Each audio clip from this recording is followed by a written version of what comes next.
So what is up mga ka-tech shop, no? For today's video mga ka-tech shop, natay Oppo A74 na na-stuck sa recovery mode and ilisanan og camera glass kay mayong pagkatagak aning phone mga ka-tech shop.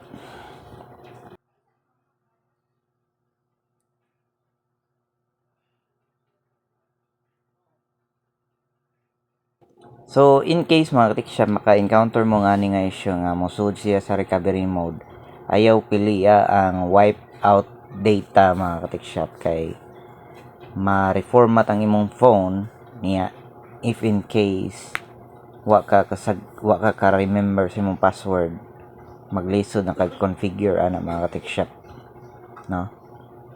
So ayaw gid proceed anang wipe out data nga settings.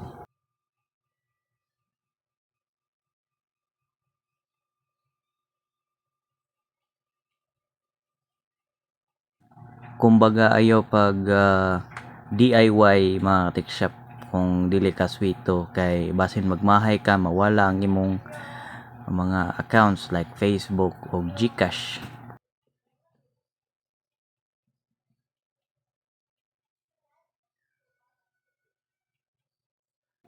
So kanigong ma-stuck sa recovery mode mga tech shop, meaning ani naay na detect nga short or problema sa hardware mga tech shop.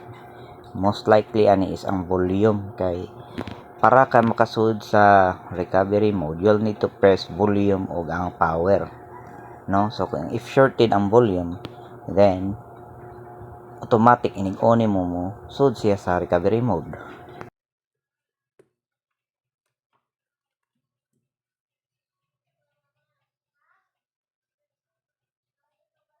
So in this video mga tech shop, ako ipakita giunsan ako pag-confirm nga volume gyud ang problema. Giunsan ako pag-test, no? And then ako sa ipakita giunsan ako pag-fix. So if you're interested in this kind of video, don't forget to like and subscribe to my YouTube channel. And also if you're interested on the tools that I've been using in my repairs, naalang na siya sa description mga tech shop.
So after nimo ma-disassemble mga tech shop, first thing that you'll need to do is physical inspection. Tanawon nimo if nabay mga nasunog nga pisa or nga damage.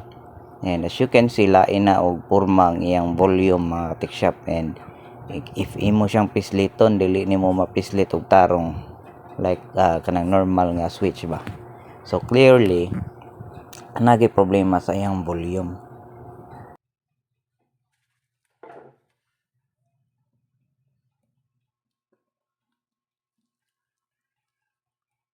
To test further mga tech shop, atong i-turn on ang phone while the volume is disconnected. So ang atong buhaton nini is i-lift up lang gamay ang motherboard para di lang siya mo-connect sa iyang volume.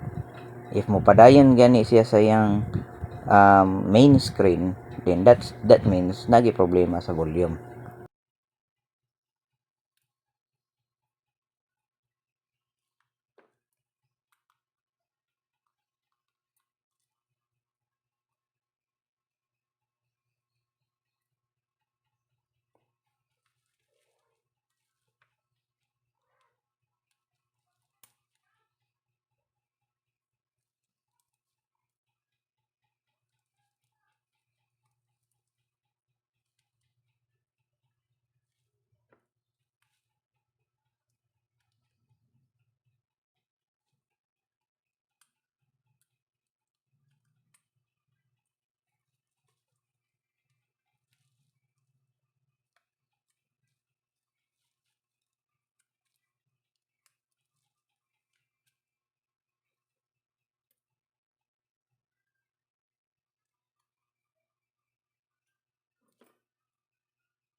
And as you can see mga tech shop, wala siya mosulod sa recovery mode kay ang motherboard dili siya connected sa volume. So meaning na problema dyan sa volume mga tech shop, and to fix this we'll need to replace a new volume switch mga tech shop.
So mao ni siyang volume nga atong ilisanan mga tech shop, no. So ato na siyang soldahon ng itatag bag-o nga volume switch kay kani siya ni press nimo, dili na siya mo press og tarong.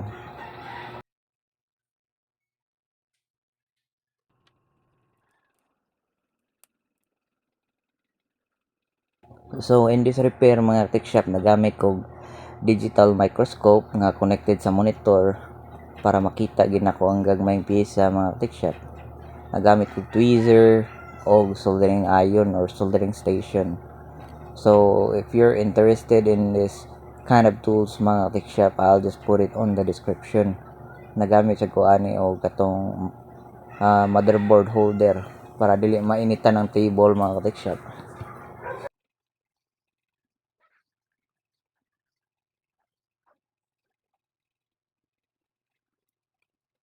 So sa soldering station mga tech shop, akong giset nga init is 400 degrees Celsius mga tech shop, no, para mas dali ra siya matanggal.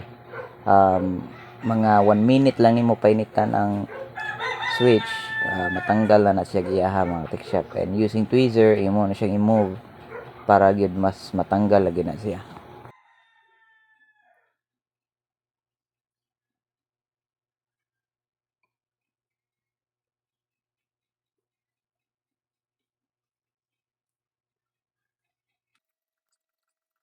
In this case mga tech shop, ako lang gisiguro og fix ang duha ka switch, no, kay murag dili na in good condition ang porma sa duha ka switch, so mas maayo ilisan gyud ang duha.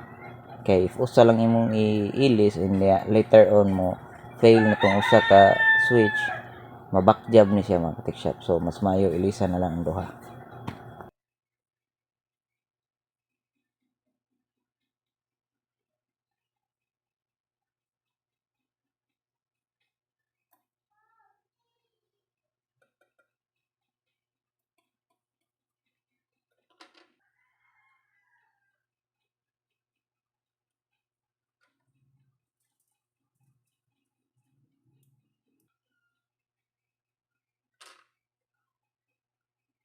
Alright, so nagamit sa day kog liquid solder mga ka-tech shop para mas mapadali ang pagsolda ani mga ka-tech shop, no. And ipatong ra nimong switch diha and then painitan nimo and mo pilit ra na siya giyaha mga ka-tech shop.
So maayo ra man nato pagkasulda mga tech shop no. Better than factory ang pagkasulda nato ani. Kay expert naman ta mo ilis og power switch mga tech shop. And nagamit sa tag digital microscope para klaro jud kayo atong pagsulda no. So okay na ni siya mga tech shop. Proceed na ta sa pag-replace sa camera glass.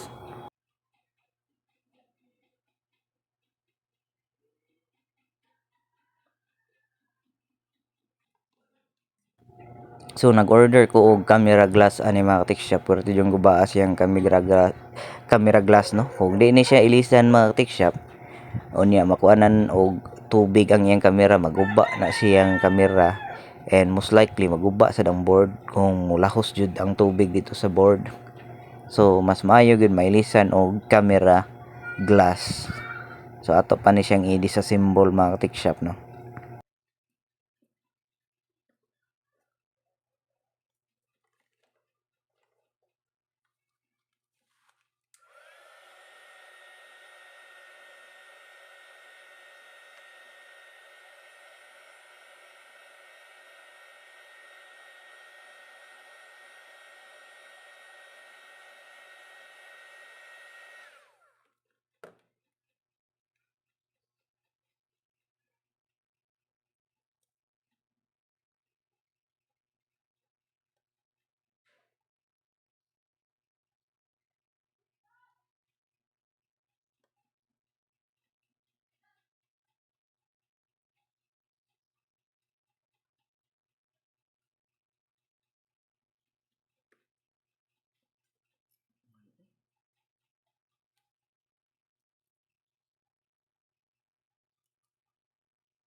Right, so after attaching the camera glass, proceed ta sa testing mga tech shop, no? And